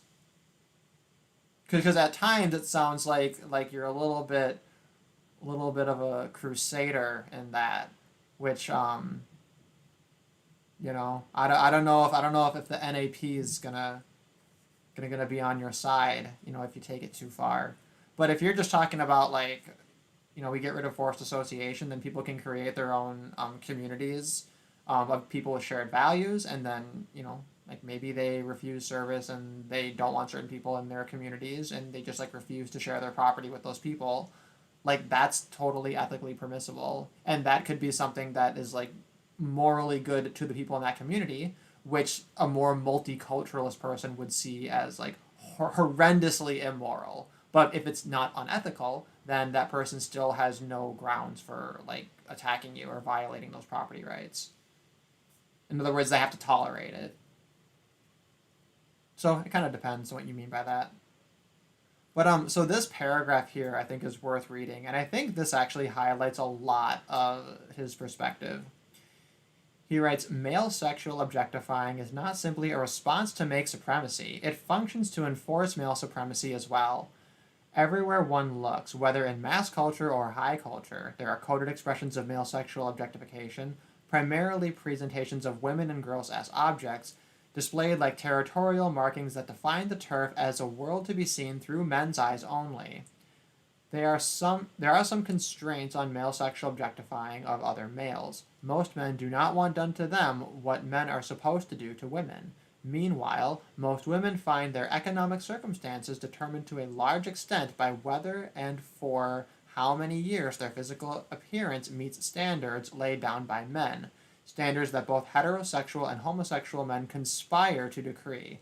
And for many women, male sexual objectification is a prelude to sexual violence. So,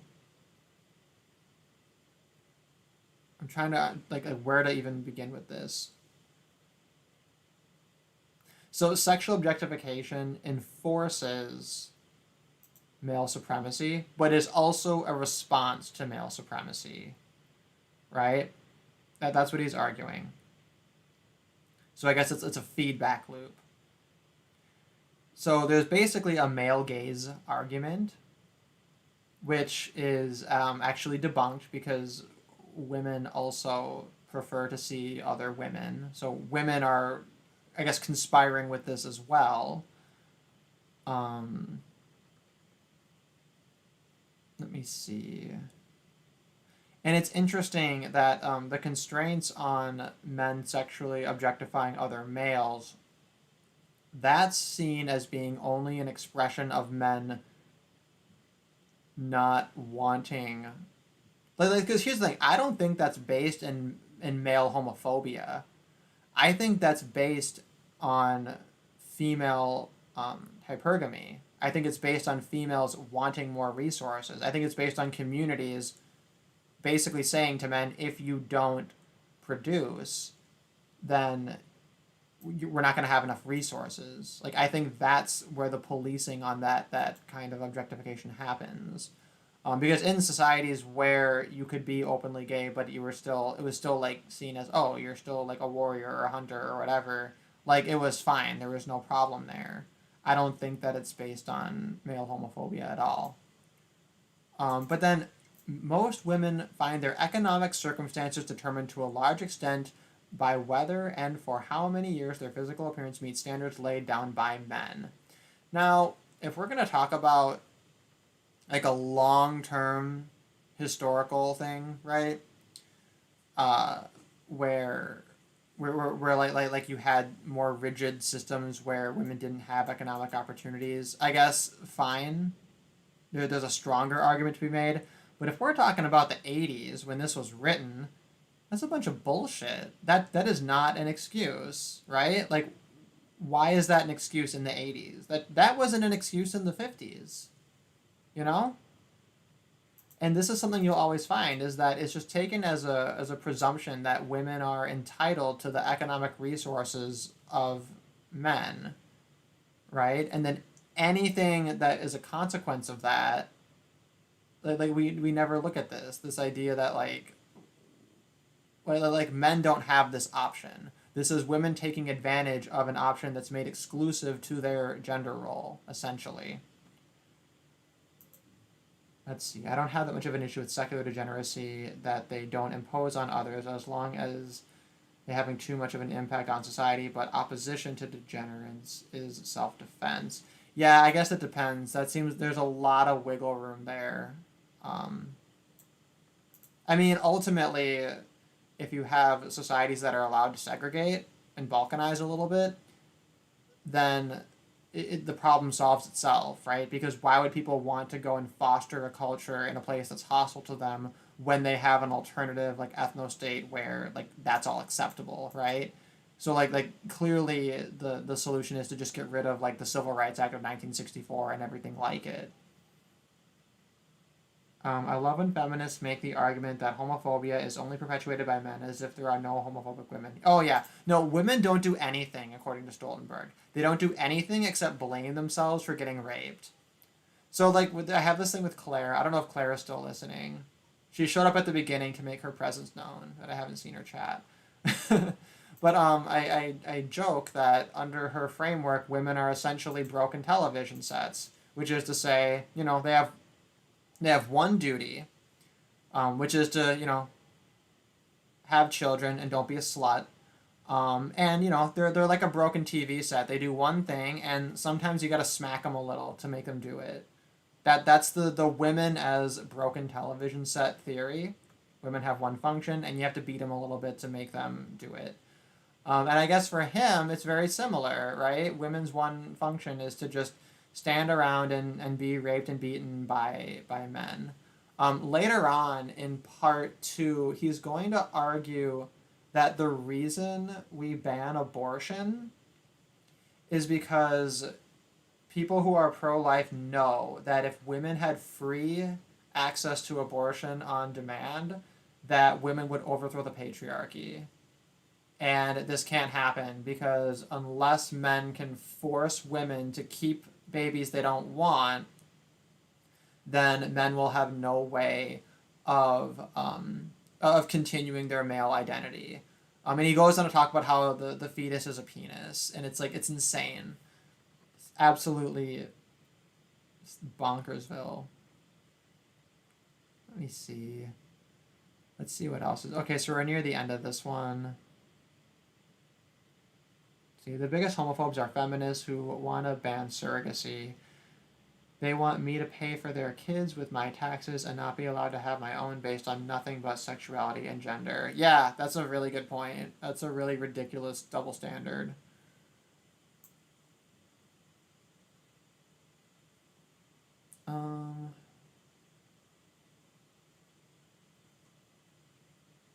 Yeah, I think that's all for this one here. Because he'll talk more about objectification and porn and violence and everything in part 3. So I think of these 3 articles, the first one, Rapist Ethics, is like the most important underlying one and like the most like completely patently fucking insane. But, you know, I did put the, I have a little audiobook up in my channel as unlisted videos. I'll post the links in the description of these videos.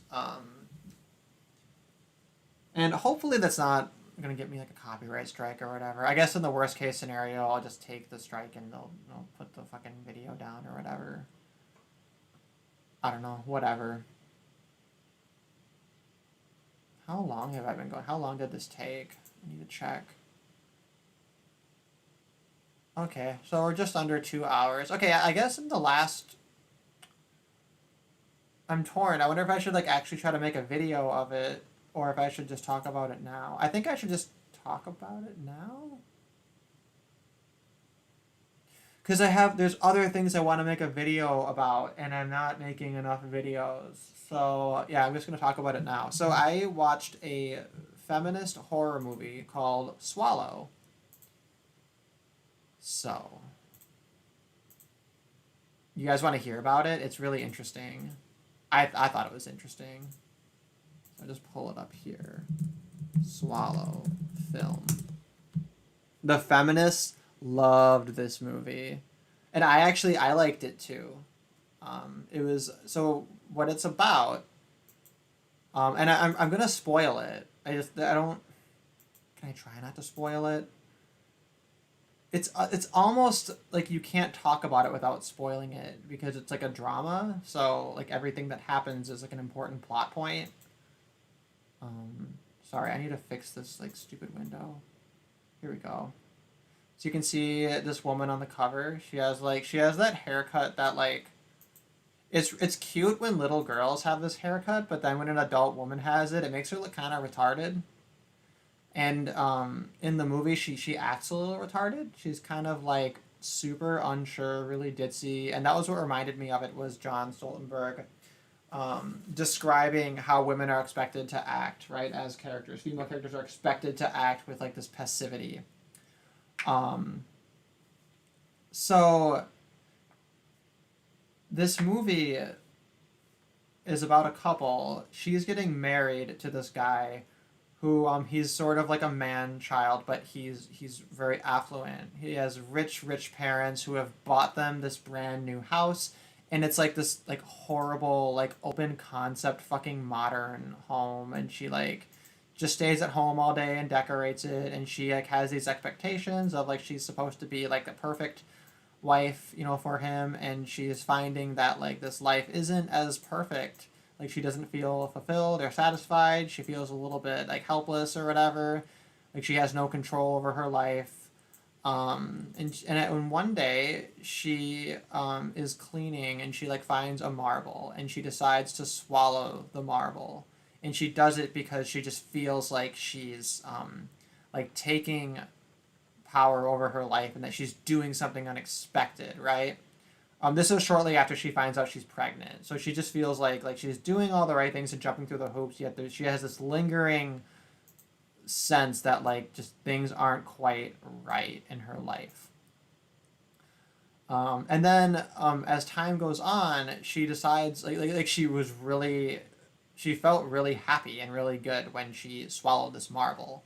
So she decides to swallow more and more objects, and like it proceeds to like more and more dangerous and sharp things and larger things and weirder things. And then like as she passes them out, she'll like collect them. She has like a little shrine of all of the things that she's like eaten and then have gone through her digestive system that she pooped out and then cleaned off. And then eventually she goes in to have like an ultrasound, and like she starts to have all these like stomach pains and everything, and they rush her into the emergency room, and then they have to like they just put a scope in her, and they get out a bunch of other objects that didn't make it all the way through. So then they find out, oh my god, she has pica, and then her husband's like, what the fuck is wrong with you? Like, why are you eating like tacks and marbles and shit? Like, what the fuck? You ate a battery? Like, why is this in you? And she doesn't know, because she doesn't know fucking anything. And you're supposed to sympathize with her, but she's such a fucking deer in the headlights throughout the entire goddamn movie. And it's so funny because these feminists are like reviewing the movie, and they're like, it's so refreshing that we have a feminist film about the female experience and alienation that doesn't depict women as just like ass kicking people or whatever. Which is like, it's so funny because this is like all of the anti-feminist criticisms of female behaviors, and the feminists are like, oh my god, this is so what women are like. Like, but anyway, eventually they start to monitor her more, and they have like a live-in nurse, and he has to like pat her down before she goes to the bathroom, because like they don't fucking trust her, and then that obviously kind of pisses her off, but it's like, yeah, but bitch, you're crazy, and like you're pregnant, and like they don't want you swallowing dangerous shit, like duh. But it's super funny because then like she'll go into the bathroom and she has like a hidden stash of like things that she's eating. She's eating like little Jackson stuff. So she still finds ways to do it anyway, and it's really funny to watch a person with like pica fiend. Like my favorite scene is when like she walks by like a motel, and she like looks both ways, and then she goes down and puts some fistfuls of dirt into her pockets, and then like looks both ways and like super shadily just like keeps walking on. And then she's like in the motel room, like sitting on like the bed, right, like just eating the dirt like it's popcorn as she's like watching a movie. It's not supposed to be funny, but like, I don't know, maybe that was supposed to be a little bit funny. But eventually her husband gives her an ultimatum that they're gonna like send her to the fucking loony bin until they have the fucking baby, otherwise they're gonna divorce her. And she decides to run away, and then she decides to divorce him. And then she goes and she gets abortion pills, and then she swallows the abortion pills, right? It's called swallow. And this is after she like learns the history of like she confesses to her therapist that she was a baby that was conceived in rape, and that she never met her father, who was a rapist. And when she has nowhere to go, she calls her mom, but her mom is unreliable. So then she decides, I'm gonna go and seek out and find like the man who is my father, who was the man who raped my mom. So she goes in there and she talks to him and confronts him, and there wasn't even any. It was just like dramatic, like nothing plot wise even comes of that. But eventually she because she has a conversation with him that like it's not her fault or whatever, then she decides that she can have an abortion. But anyway, so the whole thing, it's like it's shot in a really cool way. The concept is really cool. It's a psychological thriller. It is psychologically thrilling. Like, it was a good movie overall. But the thing that's like so insane about it, and it's the same thing that's insane about just feminist rhetoric in general, or really anytime you have like a female victimhood narrative, she just blinks into existence in this marriage where she's about to have this cushy life where all she has to do is like hang out and like vacuum and like organize things and cook a meal every once in a while, right? Like, and that's it. That's fucking it. Like, there's no exploration of her relationship with this guy before they decide to be married. We know nothing about that. We know nothing about how long they knew each other, why they liked each other, how they met. It blinks into existence of like, they're getting married. Her fiance is gonna be, or I guess they were just married. They're newlyweds. They are married. And now she's pregnant, right? And we don't know anything about the history beforehand of the relationship. And, like, that would tell you so much about this. But, like, she's just supposed to blink into existence and not have any agency of that beforehand. Because otherwise the movie makes no sense. Right? So, anyway. I would love to see a sequel to this movie that actually is like a prequel that focuses on like that relationship beforehand, maybe. I don't know if you could really do that though. Like, I guess it stands alone too well. I guess no, not everything needs a sequel. I take that back, but that's the curiosity of it to me. Is that it? My suspension of disbelief is a little bit. I have trouble suspending it just because the world that they depict is so like ridiculous and unrealistic and like completely like disjointed from anything that makes sense in reality. But still, I'd say it's a good movie. I'd say that this was a good feminist horror.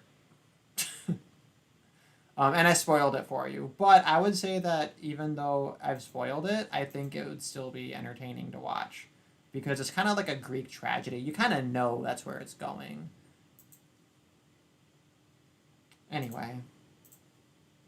I think I'm going to go ahead and end the stream here. Because this was mostly topical. Yeah, so next week I'm going to do part 2.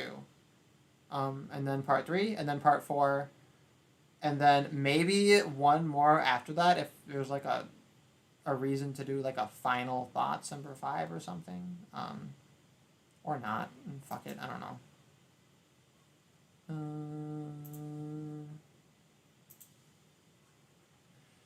And the videos I said I was working on before, those are the same ones I should be working on, but I just haven't. So they'll be done when they're done, I guess.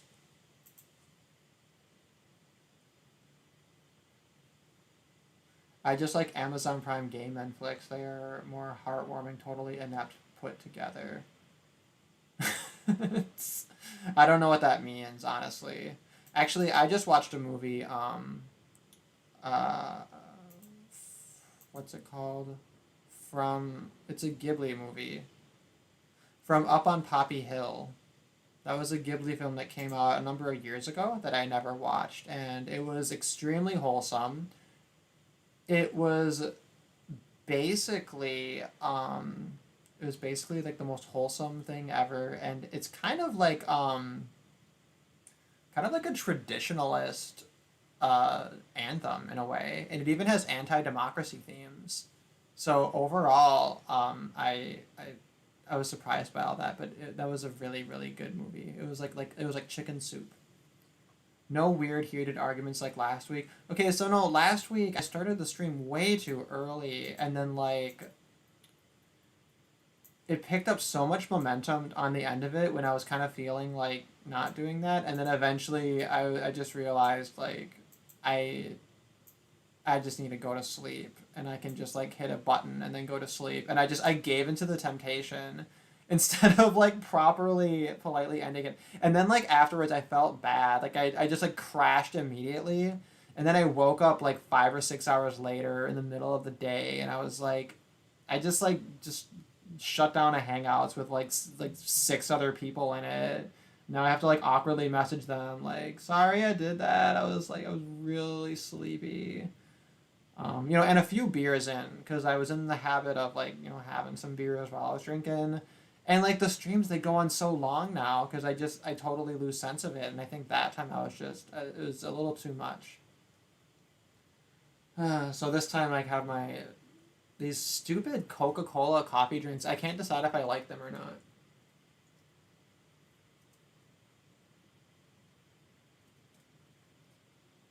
They're not different enough from Coca-Cola, but you have a little bit of a coffee like undertone to it, so it was kind of good.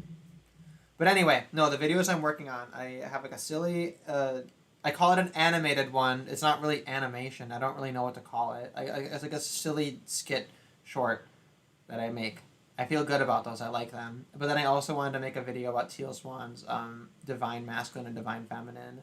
And since I've done a lot of the work of converting this thing to text to speech and uploading, now I have the first 3 parts up. I'll get the 4th one up. And then from there, I think I'll have more time and motivation and energy to make like a properly edited video. So anyway, thanks everybody for showing up. Oh, another thing too is actually Ashley gave me the idea because he sent me enough things related to it, and I realized there's other things related to this topic that I've seen before, that there should be a dedicated Korean feminism stream. Like, totally. I think maybe I'll stream like another day of the week to do something like that. But also a reminder to everybody, you can post things in the library in my Discord. And then those are things that I look through and then, try to throw them into a stream. All right, everybody.